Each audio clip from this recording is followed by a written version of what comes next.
If I was to describe myself, I would say I'm just like any other person around my age. I've got dreams, I've got aspirations. I'm just like anybody else really. I want to go out there, I want to work, I want to earn a living. Just because I've got a different circumstance to everybody else's, it doesn't mean that you should put all these barriers in the way to stop me from doing this. I'm Miles Jackson, I'm 21, I'm from Sheffield. The issue I want to tackle is bringing awareness to local businesses about young people who have been brought up in the care system and encouraging employers to employ these young people. All the way up until the age of 5, I lived with my mum and my sister. From 5 I went into care. My first placements was all foster families. From foster families I ended up going into children's homes. From children's homes I went into a semi-independent flat, and when I got to 18 the local authority wouldn't fund me anymore, so I had to declare myself from 18 homeless, and I've lived from B&Bs all the way up into hostels. No one chooses to live in a hostel. Hello. It's Miles. Go.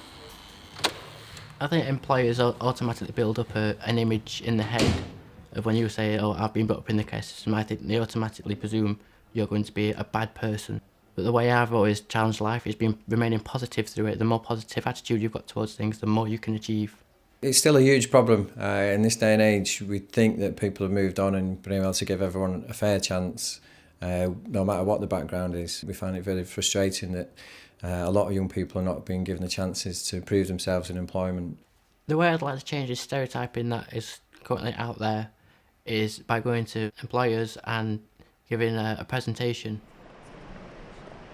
Today, fixers have arranged for me to meet an expert. Richard McCann's mother was the first victim of the Yorkshire Ripper. He spent part of his childhood in care. Now he's a motivational speaker and he presents to businesses all the time.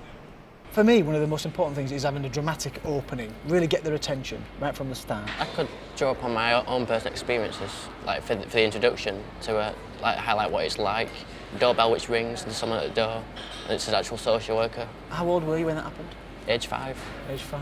Same age I was. And how did that feel? Horrible.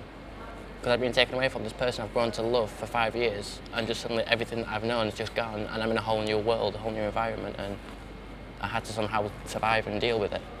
How was your childhood? It was a challenging childhood, and yes, I've been in care like yourself, but the best thing that has helped me move forward and grow as a person is taking up the challenge of speaking about my experiences. I was always ashamed of it. I always thought it was something to, that I had some part in. It was nothing to do with me. So I'm really thrilled to see that you've decided to do that as well.